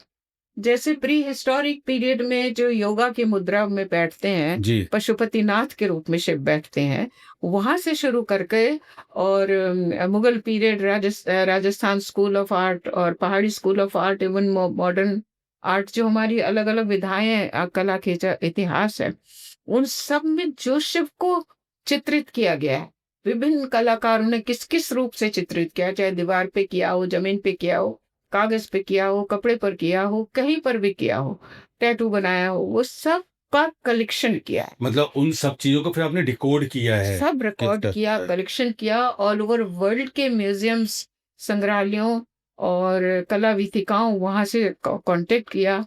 फिलाडेल्फिया से इतने अच्छे थे वो, फिलाडेल्फिया से पैकेट का पैकेट फोटोग्राफ्स वहां से मेरे पास आए, तब मुझे पता लगा कि वो सीमाबद्धता में नहीं है, वो भारत के संग्रहालयों में नहीं है, पूरी दुनिया के संग्रहालयों में उपस्थित है। तो उनका कलेक्शन है मेरी इस डिलेट का। जाहिर सी बात है, काफी लोग आपसे मिले होंगे जो चाहते होंगे कि हमारा भी रिसर्च वर्क आपके अंडर में हो, जो कला प्रेमी है। ऐसे कितने आपने कुछ करवाए? जी, आपको जानकर खुशी होगी कि मेरे अंडर 100 स्कॉलर्स पीएचडी कर चुके हैं। 100 सैकड़ा हो चुका है। 100 सैकड़ा हो चुका है। आप उनकी गाइड रही हैं? उनकी मैं गाइड रही हूँ, और पीएचडी जो मेरे अंडर में कर चुके हैं, और 215 ने एमफिल किया है। एमफिल 100 पीएचडी आपके अंडर में, 215 एमफिल मेरे अंडर में कर चुके हैं। और मैं बहुत ही अपने आप को एक बहुत ही गौरवान्वित शिक्षिका मानती हूँ, जिसने ऐसे अच्छे विद्यार्थी सारी दुनिया को दिया। पूरी दुनिया में कोई आज बड़े बड़े पोस्ट, कोई national gallery of modern art में है, कोई डीन की पोस्ट पर है, कोई डायरेक्टर हैं, कुछ बड़ी बड़ी पोस्ट में, इवन भारत की ही सीमा में नहीं, भारत से बाहर भी, ये अमेरिका में है, कनाडा में है, अमेरिका, बहुत बड़ी बड़ी पोस्ट में सब लोग हैं। और अभी पिछले महीने ही 20 जून को ही मेरे 80वां सालगिरह मनाया था। अच्छा, पिछले 20 पूरे हिंदुस्तान से सब दौड़े चले आए। मेरे को इतनी खुशी हुई उनको देखकर। केवल मेरी इच्छा यही थी कि वो अब सब वेल ऑफ हैं, उनके चेहरे पे वो चमक, वो खुशी, अब कहते हैं वही आपको ऊर्जा देने का काम को ऊर्जा देती है। और कितनी किताबें आपने अब तक लिखी हैं? मेरी 56 बुक्स पब्लिश हो चुकी हैं। पब्लिश्ड हो चुकी हैं, हाँ, और 10 इस समय पाइपलाइन में है, 10 किताबें छप रही हैं, और मेरा टारगेट है 100 का। 100 scholars, 100 books, 100 scholar, 100 books and 100 year आपकी 100 ईयर ये मिनिमम आप लोगों की है ना? आप लोगों की दुआएं भी तो जरूर, मतलब स्टिल बैटिंग। जी मैम, आपका नाम है चित्रलेखा, जो कि आपके काम को भी दर्शाता है, जितने काम आप कर रहे हैं, चित्र और लेखन, आर्ट, कला, पेंटिंग, और जो आपका लिटरेचर है, राइटिंग वर्क्स है, सब उन चीज़ों को दर्शाता है। ये मात्र एक संयोग है, या आपके माँ बाप को पता था कि आप इसी क्षेत्र में आगे बढ़ेंगे तो नाम ही रख दो चित्रलेखा? हाँ जी, चित्र और लेखा। चित्र और लेखा मतलब शब्द और चित्र बने, दोनों मिल करके चित्र और लेखा, शब्द और चित्र दोनों बने। तो चित्र मतलब तुलिका तो माँ ने दिया मेरे हाथ में। मेरी माँ बहुत अच्छी आर्टिस्ट थी।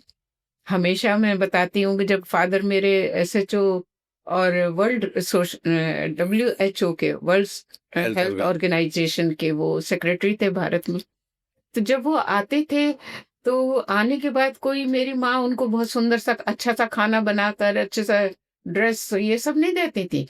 वो 3-4 दिन मीटिंग के बाद जब आती थी तो कोई पेंटिंग बनाती थी इन दिनों उनकी याद, उनके वियोग में, मतलब उनकी दूरी में। हाँ, वियोग तो नहीं, मतलब वो उनको जीती थी, कहने का मतलब जीती थी उनके साथ। एक छुट्टी काट के जब दूसरी छुट्टी आते थे तब तक वो एक पेंटिंग बना के उनको रखते थे। मैं एक और बहुत सीक्रेट बात आपको बता रही हूँ कि प्रेम क्या है ना जी, ये मैंने अपने माता पिता से सीखा, देखा। हाँ, मेरे माता-पिता एक दूसरे में प्राण न्यौछावर करते थे, एक दूसरे में समाहित थे, इतने ज़्यादा थे कि प्रेम की पराकाष्ठा क्या होती है ना, मैंने शाश्वत अपने माता-पिता में देखा। तो उन्हीं से समझ आया कि प्रेम होता क्या है, इसी को तो प्रेम कहते हैं। ये थोड़ी कि शादी हो गई तो प्रेम होना है, ये नहीं। शादी के बाद भी प्रेम उनका था, वो मैंने तो प्रत्यक्ष मतलब में इट्स महसूस किया। बियॉन्ड फिजिकल लव, हाँ, इट्स बियॉन्ड समथिंग रू जिसको यू कांट बी डिस्क्राइब। रूहानियत। रूहानियत जिसको हाँ, बता। रूहानियत शब्द कहेंगे हम। जी जी। रूह रूह से रूह का उनका था। तो उनको पेंटिंग भेंट करती थी। तो ऐसी मेरी माँ थी, तो उन्होंने मुझे तुलिका दिया और मेरे फ़ादर ने, मुझे अभी भी याद है, पार्कर पेन था उनका जिससे वो लिखते थे, सोने की निब थी उसकी, अच्छा। गोल्ड कलर की। तो वो पेन उन्होंने मुझे दिया था कि बेटे आप राइटर बनो, लिखना है आपको। तो 11 किताबें तो हम दोनों ने लिखा, मैंने और मेरे फ़ादर ने, वी वर को-ऑथर्स। अच्छा। 11 किताबें। और 3 किताबें हम 3 जनरेशन ने लिखा, मैं, मेरे फ़ादर और मेरी डॉक्टर दीपिका सिंह। अच्छा। हम तीनों ने मिलके लिखा। तो इस नाम भी तरीके से आपने बेटियों का वही रखा है। तुलिका। आपका चित्र लिखा है, आपने उनको दोनों को अलग अलग गाड़ दिया, हाँ, एक को तुलिका, तुलिका, एक को दीपिका, लिपिका। बस। तो दोनों को। तो इसके बाद फिर हम लोगों ने 56 बुक्स हमारी लिख चुके हूँ मैं, और बाकी अब अंडर पाइपलाइन है, 100 तो लिखूंगी। मैम, ललित कला संस्थान की आपने स्थापना की, उसके फाउंडिंग डायरेक्टर भी आप रहे। फाउंडर डायरेक्टर होने के से फाउंडर डायरेक्टर ही नहीं रहे, बल्कि 10 साल आप उसके अंदर लगातार काम किया, उसको स्थापित किया। और आज आर्ट और कल्चर और पेंटिंग डिपार्टमेंट मेवाड़ यूनिवर्सिटी में आप स्थापित कर रहे हैं एज डायरेक्टर जनरल। मेरा आपसे सवाल ये है कि आज का युवक, आज का बच्चा, छात्र जो इस क्षेत्र के लिए शौकीन है, वो इसमें कैसे प्रवेश ले, और उसके लिए कौन कौन से नए आयाम है जो उसके लिए आराम से चीज हो जाए, लोगों तक ये चीज पहुंच नहीं पा रही। अगर आप बता पाएंगे तो बच्चों को बहुत ज्यादा मदद होगी पाए। जी, मैं आपको बताना चाहूँगी कि इन इंस्टीट्यूट्स को बनाने की जो मेरी यात्रा है, वो ललित कला संस्थान से शुरू होते हुए, मंगलायतन यूनिवर्सिटी होते हुए, इस समय मेवाड़ विश्वविद्यालय में तक पहुँच गई है।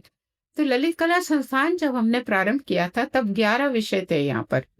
इवन विजुअल आर्ट और परफॉर्मिंग आर्ट, यानी दृश्य कला और श्रव्य कला दोनों थी। दृश्य कला में पेंटिंग, एप्लाइड आर्ट और मूर्ति कला, ये सारे विषय थे।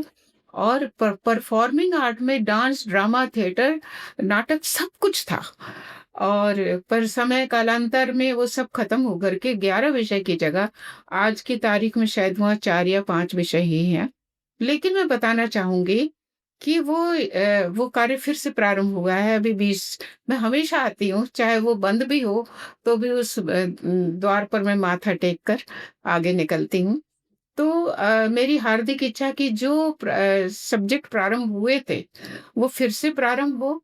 वहाँ पर कथक, ओडिसी, थिएटर आर्ट, ये सारे विषय जो अब खत्म हो चुके थे, उसको फिर से प्रारंभ किया जाए।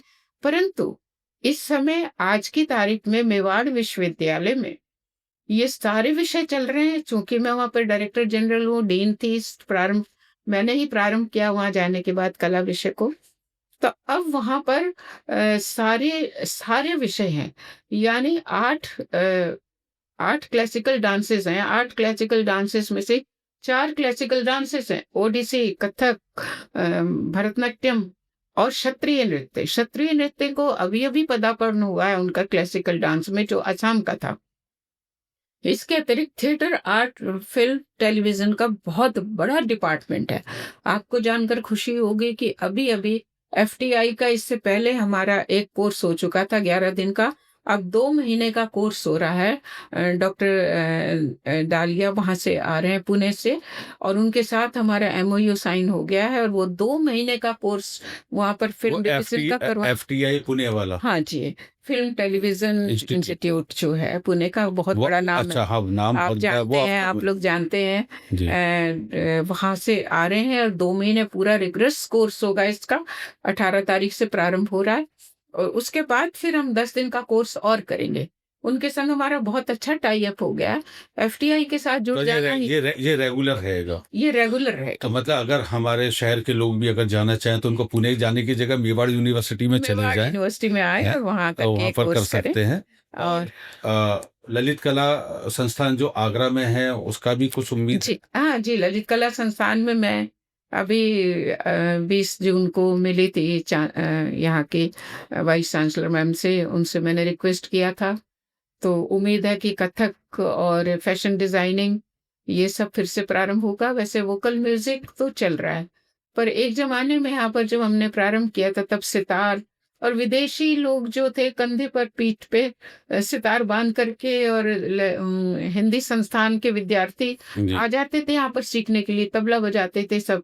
और ये मुझे खुशी है अभी भी कि यहाँ से निकले विद्यार्थी अपने देश में जा करके अपना अपना स्कूल भी चला रहे हैं।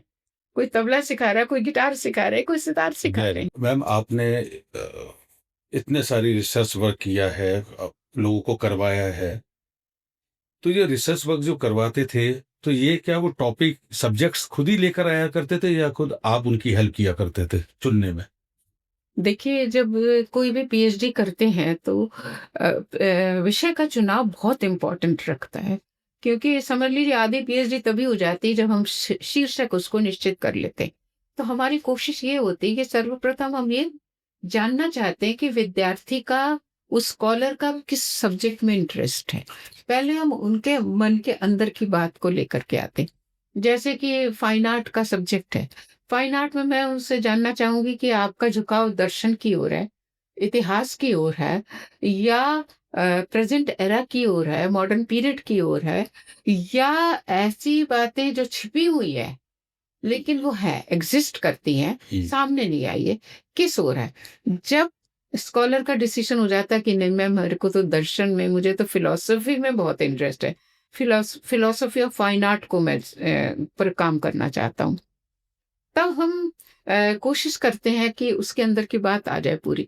जैसे उन्होंने कह दिया कि चित्रकला, अगर मान लीजिए कोई प्रकृति चित्रण कर रहा है, प्रकृति चित्रण में कौन सा दर्शन है जिसे वो अपनाए और उसको लिखे और उस पर शोध कार्य करे।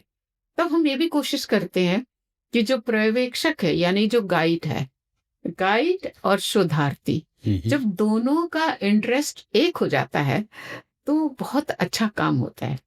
तो इस प्रकार से विद्यार्थी लेकर के आते हैं हमारे पास कम से कम। फिर मैं उनको टाइम देती हूँ कि आप कम से कम 10 टॉपिक छांट के लाइए।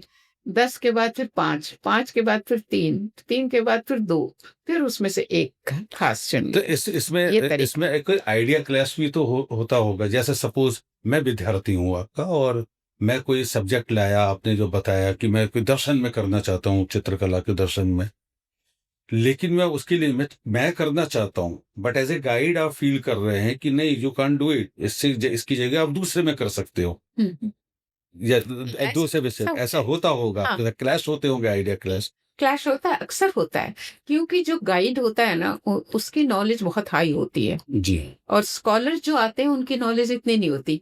उनको तो दर्शन पसंद आया, पर गाइड को मालूम है कि दर्शन में इतना वर्क वो नहीं मिलेगा, उनको इतना रिसर्च कार्य नहीं मिलेगा, शोध कार्य, कि वो उस पर पूरी थीसिस लिख सके। तब वो थोड़ा लिमिट देते हैं, लेकिन कभी अच्छा गाइड हावी नहीं होने देते अपने दिलो दिमाग को शोधार्थी के ऊपर। तो शोधार्थी को मतलब उसी को उभारते हैं, उसी को उभारते हैं। फिर एक इमीडिएट पर्यवेक्षक सोच लेते हैं, गाइड सोच लेते हैं कि अब जो भी इनकी इच्छा है, जो हार्दिक इच्छा है, जो दिल से निकलती है, फिर वही असली काम होता है, तो उसको फिर सपोर्ट करके आगे बढ़ा देते हैं। यहाँ मैं एक चीज और जानना चाहूंगा मैम, इतने सारे आपने 100 बार बार आ रहा है, हाँ। मैं खुद उत्साहित हूँ इसको बार बार बयान करने के लिए। 100 से ज्यादा शोधार्थी जिनको आपने पीएचडी करवाई है, आपकी गाइड बनी है, कहीं ना कहीं आपको कोई टीस, पीड़ा या चाहत, कुछ भी कह ले, रही हो कि ये सब्जेक्ट है या इस विषय में किसी को करना चाहिए था जो आज तक नहीं हुआ। अगर ऐसा कुछ आता है या कवर हो गया कि आपको लगता है कि इस विषय में भी अगर हो जाता राष्ट्रीय स्तर पर या अंतर्राष्ट्रीय स्तर पर, तो ये शोध होना चाहिए जो नहीं हो पाया, या आपकी चाहत है ऐसा कुछ? हाँ, आज के एरा में अगर मैं सोचती हूँ जी। तो जो मैं महसूस करती हूँ बहुत बड़ी कमी, कि जो लाइब्रेरी में पुरानी किताबों की जो एक महक आती थी, जी। एक खुशबू आती थी, उन किताबों को छूने से जो स्पंदन होता था अंदर तक, हृदय हिल जाता था, अरे वाह! इतनी पुरानी। जैसे अभी मैं क्वीन एम्प्रेस लाइब्रेरी में गई हूँ, वहाँ पर एनसाइक्लोपीडिया उस ज़माने ब्रिटिश टाइम से पहले के भी रखे हुए हैं, उनको छुआ, ऐसा लग रहा था कि हम जैसे ईश्वर के चरण छू रहे हैं। ऐसी किताबों की जो छून थी, वो मिस हो रही है आज के ज़माने में। एआई का, आर्टिफ़िशियल इंटेलिजेंसी का जो टाइम आ गया है, ठीक है, बहुत दुनिया आगे जा रही है, लेकिन वो छून की कमी जो महसूस होती है, उससे मैं अंदर से कहीं द्रवित हो जाती हूँ। जब तक हम किसी भी कार्य को, किसी भी शोध कार्य को आत्मसात नहीं कर सकते हैं, तब तक उसमें वो शोध कार्य नहीं हो सकता है। तो यही पीड़ा कहीं मुझको आजकल लगता है। मतलब शोधकर्ता का कोई ऐसा विषय जो आप चाहते हैं कि होना चाहिए, अगर है कि किस विषय पे होना चाहिए, जो अभी तक अनछुआ सा आपको लगता है हाँ, और मन में चाहत है? हाँ, बिल्कुल। मैं चाहती हूँ कि जैसे कि हमारे वेद और जितने भी बड़े-बड़े ग्रंथ हुए हैं, उन ग्रंथों में जो उनके अंदर जो सीक्रेट्स हैं, उनके जो विचार हैं, वो तो उस पर तो बहुत कार्य हो गया है। लेकिन उसके अंदर जो कला की बात छूट गई है। कला बोलें तो? कला से मतलब चित्रकला, मूर्तिकला, गायन, वादन, नृत्य, इन सब की जो डिटेल्स छूट गई है, उस पर भी कार्य होना चाहिए। स्वाभाविक। कि हमारे वेद क्या कहते हैं कि नृत्य कला क्या होता है, नटराज क्या होते हैं, नृत्य क्या होता है, गायन क्या होता है, वादन क्या होता है, या चित्रण क्या होता है। अब आप देखिए, उषा अनिरुद्ध की कथा हम लें, जिसमें उषा की मित्र थी चित्रलेखा, जी, मेरा ही नाम जी। था। चित्रलेखा सर्वगुण संपन्न थी। वो योग के द्वारा अपने कंधे पे उषा को बिठा करके अनिरुद्ध के पास ले जाती है, रात्रि को रात्रि विहार करके घूम के नदी में घूम घूम कर, सुबह सुबह प्रातः वो अपने कंधे में बिठाकर अपनी सखी को, उषा को ले भी आती है। और उषा ने सपने में जो अनिरुद्ध को देखा था, हाँ, सिर्फ वर्णन करती है और चित्रलेखा वो चित्रण कर देती है पूरा का पूरा। वो जो हाई लेवल था, वो जो साइंस इतनी प्रगति पर थी उस जमाने में, वो आजकल कहीं न कहीं मिसिंग है। तो मैं चाहती हूँ कि ऐसे विषयों को पर ज़रूर शोध कार्य होना चाहिए। ये हमारे छूटना नहीं दर्शकों चाहिए। में जो भी कोई ललित कला या इस आर्ट वाली चीज को फॉलो कर रहे हैं, उम्मीद है उनको एक नया रास्ता मिला होगा, इसी विषय पे कोई सब्जेक्ट चुन कर के ये अपना शोध कर सकते हैं। बहुत खूब मैम, आपने। मैम, अब मैं आपसे ये जानना चाहूंगा कि आपको, आपकी इस पूरी जर्नी में काफी आपका बेहतरीन जर्नी रही है, तो आपको जो मुख्य कोई ऐसे पुरस्कार जो हैं मिले हों राष्ट्रीय और अंतर्राष्ट्रीय स्तर के? पुरस्कार तो बहुत मिले हैं, जैसे कि डीएल अवार्ड, और लाइफ अचीवमेंट रूपायन का, और शक्ति, पता नहीं कितने अवार्ड्स मिले, कहाँ तक याद दिलाऊं। महिला सशक्तिकरण का ललित कला एकेडमी का बहुत बड़ा अवार्ड मिला मुझको, और इस तरीके से मिलते रहते हैं। लेकिन वह एक हैरानी की बात होती है कि एक जो कला से संबंधित, जो विश्व की पहली महिला है जिसने आर्ट और पेंटिंग के अंदर डिलीट किया हुआ है, तमाम तरह के म्यूजियम और संस्थान के फाउंडर डायरेक्टर रही हैं, एनसीसी के अंदर रहे हैं, 100 से अधिक छात्रों की इन्होंने पीएचडी कराई है, 225 के आसपास छात्रों की उनके अंडर में एमफिल हुआ है, और 56 किताबें लिख चुके हैं, 10 अभी और छपना बाकी है, और निरंतर ये अभी भी थकान के तरफ नहीं जा रही है। ये कहते हैं अभी मेरी शुरुआत है। कहीं ना कहीं हम मिस करते हैं कि, और इसी को एक अपील भी है भारत सरकार की तरफ से, कि अगर ऐसी प्रतिभाओं को पद्मश्री जैसे अवार्ड से नहीं नवाजा जाएगा तो किसे नवाजा जाएगा? हमारी आवाज अगर संबंधित लोगों तक पहुंच पाएगी इस पॉडकास्ट के जरिए, तो निवेदन है कि जरूर इसके ऊपर विचार करें और ऐसी शख्सियत को जिसने देश विदेश में नाम किया है वो अंधेरी गर्दिश में ना जाएं। इनको वो पहचान भारत सरकार के संस्कृति विभाग या शिक्षा विभाग दे, और इसी तरीके से जो होंगे ऐसे लोग आगे आना भी चाहेंगे, उनको जोश मिलेगा, नई ऊर्जा मिलेगी। ये मेरी एक अपील है भारत सरकार से। बहुत कुछ जानने के लिए है, क्योंकि आप तो एक ग्रंथ हैं, इनको एक बार में पढ़ा नहीं जा सकता, तो आपको तो अध्यायों में लेना पड़ेगा। शिक्षकों के लिए, क्योंकि ये शिक्षक दिवस के ऊपर हम बात कर रहे हैं, शिक्षकों के लिए खासकर, और उसके बाद छात्रों के लिए, आज की युवाओं के लिए खास, उनके लिए आपसे जानना चाहेंगे आपका कोई पैगाम। शिक्षकों के लिए तो मेरा यही पैगाम है कि जो भी ऊर्जा उनके पास है, सकारात्मकता, पॉजिटिविटी, उसको दिल खोलकर पूर्णतः दें, अपने विद्यार्थियों को दें। उसमें कोई कोताही नहीं होनी चाहिए। ये नहीं देखना है कि समय की बद्धता है कि मुझे 1 घंटा ही पढ़ाना है, 1 पीरियड ही पढ़ाना है, ये नहीं।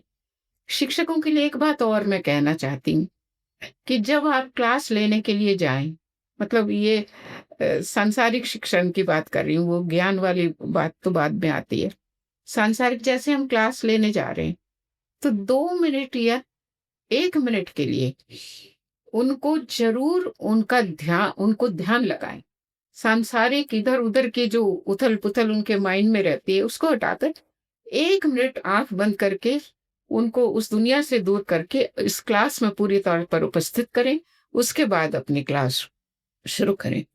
और वही है बस, जो शिक्षक मन से करते हैं, पॉजिटिविटी से करते हैं, जो कुछ उनके पास है, वो जितना देंगे ना, कहते हैं क्या कि संसार की बड़ी अपूरब बात, ज्यों-ज्यों खर्चे त्यों बढ़े, बिन खर्चे घट जा। विद्या के भंडार की बड़ी अछूती बात, ज्यों-ज्यों खर्चे त्यों बढ़े, बिन खर्चे घटी जा। तो जितना भी ज्ञान उनके पास दे दें, ये ना सोचे उसको अपने आप को बंधन में ना डालें। लेने वाले भी होना चाहिए, उनके बारे में भी कुछ बोलिए। हाँ, तो लेने वालों के लिए ये है कि बस गुरु के चरण ना छोड़ें। उनकी सारी ऊर्जा जो होती है उनके चरणों में होती है, और चरणों के भी उनके अंगूठों में होती है। ये साइंटिफिक बात है। अच्छा। सारी हमारी पॉजिटिव एनर्जी जो होती है ना, वो हमारे पैरों के नाखूनों में भी, जो अंगूठे होते हैं उसके नाखून में होती है। तो आप देखते होंगे जो बड़े-बड़े गुरु लोग होते हैं, वो जो आम स्टूडेंट होते हैं उनको अपने पैर नहीं छूने देते, पास में भी नहीं आने देते। क्योंकि विद्यार्थी की भी उतनी ही ऊर्जा होनी चाहिए कि वो गुरु की पॉजिटिविटी को स्वीकार कर सके, झेल सके। नहीं झेल बहुत सही सकते, बात। जी जी। तो उसको इस योग्य बनना पड़ेगा शिष्य को कि वो गुरु से शिक्षा पूर्ण प्राप्त कर सके। ये तो एक एग्जाम्पल दिया। नहीं, ये बहुत बड़ी बात है। हाँ। मतलब सही आशीर्वाद तो वो है। सही आशीर्वाद तभी गुरु देंगे उनको। गुरु को मालूम है कि अभी ये इस योग्य नहीं हुआ है कि मैं इसको अपनी पूरी ऊर्जा, अपनी पूरी शक्ति दे। वही शिव वाली बात कही है कि शिव के लिए कितनी तपस्या करना पड़ता है। और आज भी अगर देखो, शिव को खोजने के लिए हम अमरनाथ, कैलाश यात्रा कहाँ करना पड़ता है, आसानी से नहीं मिलते हैं। हाँ, और शिव तो को क्या चाहिए, उन्हें तो हमारे मन की भिक्षा ही तो चाहिए। सही बात है। और उसकी डेडिकेशन जो बोलते हैं। डेडिकेशन चाहिए। बहुत इंटरेस्टिंग कहानियां हैं, इसकी बातें हैं। ये तो मैम, बहुत अच्छा लगा आपसे बात करके।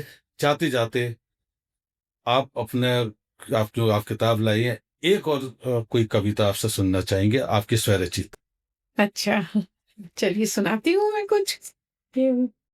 आजकल आप देखते हैं कि टिश्यू पेपर का बड़ा चलन हो गया है। जी जी। जहां देखो, हर बात के लिए होटल में जाए, रेस्टोरेंट में जाए, कहीं भी जाए, टिश्यू पेपर का बहुत प्रयोग करते हैं। तो एक दिन इस टिश्यू पेपर को ही सोचते हुए मैंने एक छोटी सी कविता लिखी है और एक संदेश भी दिया है। जी। देखें आप लोग को कैसी लगती है मेरी कविता। न्यूपोर्ट बीच यूएसए में लिखा था मैंने। यूएसए अमेरिका वगैरह में जरा ज्यादा ही चलन है इनका, तब मैंने लिखा था। मेरी इस कविता का शीर्षक है टिश्यू पेपर। जी जी। ऐ मानव, तुमने भी किया क्या? तुमने भी किया क्या टिश्यू को खींच कर, टिश्यू को खींच पेड़ का जो टिश्यू जी होता है, जी हाँ। टिश्यू को खींच कर, चीर फाड़ कर, अच्छा, आप रिलेट कर रहे हैं वो पेड़ के टिश्यू पेड़ से? के टिश्यू के साथ अच्छा। टिश्यू को खींच कर, चीर फाड़ कर, पानी बचाने के नाम पर, पानी बचाने के नाम पर जाने कितने टिश्यू को तोड़ मरोड़ कर रख दिया और फेंक दिया कचरे के डिब्बे में, कभी सोचा तुमने ये कागज भी तड़फते होंगे, उनका भी लहू निकलता होगा, क्योंकि ये टिश्यू भी तो बने हैं किसी डाल के टूटने पर, किसी टहनी के पेड़ से बिछड़ने पर, अपनी माँ से जुदा होने का, क्योंकि उस पेड़ ने अपने प्राणों से सींचा था तुम्हें, एक एक बूंद पानी सींचा था धरा से तुम्हारे लिए। पर हे मानव, क्यों किया ऐसा तुमने? एक बार तो मांगा होता पानी उनसे, देखते झरने की तरह पानी के फुहार दे देते तुम्हें अपने पानी के रिमझिम में सराबोर कर देते। इसलिए प्रकृति से लेना सीखो, छीनना नहीं। बहुत खूब मैम, बहुत खूब, बहुत अच्छा संदेश है ये। और पहली बार ये जानने को मिला, हम कभी गौर नहीं किया था कि ये टिश्यू पेपर में ये टिश्यू ये वर्ड हम क्यों यूज कर रहे हैं, बस इस्तेमाल किए जा रहे थे। और आज तो अब सोचना पड़ेगा कि हम टिश्यू नहीं खींचते हैं, पेड़ का टिश्यू जो है, पौधों का है टिश्यू, उसको हम खींच रहे हैं, किसी का लहू खींच रहे हैं, पेड़ की डाल तोड़ रहे हैं टिश्यू को इस्तेमाल करके। बहुत अच्छा संदेश लोगों के बीच में ये जाएगा, जो आपने महसूस किया है। ये भी एक कलाकार की पहचान होती है, अपनी बातों को किस तरीके से पहचाने। धन्यवाद। Thank you doctor Chitralekha ma'am, आप हमारे पॉडकास्ट में आए। हमें असीम प्रसन्नता हो रही है कि आपने अपनी इस लाइफ जर्नी के बारे में बताया। आपकी जो तमाम उपलब्धियां हैं उनके बारे में सुनकर हम रोमांचित हुए, और मैं समझता हूं कि दर्शक जो हमारे हैं वो भी पक्का लाभान्वित होंगे। बहुत बहुत शुक्रिया। जब धन्यवाद की बात आती है तो मुझे लगता है कि ये धन्यवाद शब्द बहुत छोटा है। धन्य तो मैं हुई आज आप सबके मध्य आकर इस हाफ वॉल कमेटी की ओर से मिलकर, और खास तौर पे इतनी अजीम शख्सियत कर्नल खान, जिनकी पर्सनैलिटी, जिनके बोलने का लहजा, जिनके प्रश्नों की बौछार, और बड़ी सरलता से मेरे साथ जो बातचीत किया, सचमुच मुझे आज आनंद आ गया। और कैसे दूं धन्यवाद आपको, बार बार यही कहूंगी कि ये शब्द बहुत छोटा लगता है मेरे को। बहुत बहुत धन्यवाद आपको। तो ये थी डॉक्टर चित्रलेखा सिंह। आज हमने इनसे बातचीत की, इनकी लाइफ जर्नी के बारे में जाना। हमने इनसे जाना कि पेंटिंग, आर्ट और लिटरेचर, इन फील्ड में इनकी तमाम उपलब्धियां क्या क्या थी। मैं समझता हूं कि इस पॉडकास्ट के माध्यम से जो भी युवा इन विषयों में रुचि रखते हैं, वो ललित कला संस्थान आगरा या फिर मेवाड़ यूनिवर्सिटी राजस्थान, इनसे संपर्क स्थापित कर लाभान्वित हो सकते हैं। आप सभी दर्शकों को शिक्षक दिवस की बहुत बहुत शुभकामनाएं।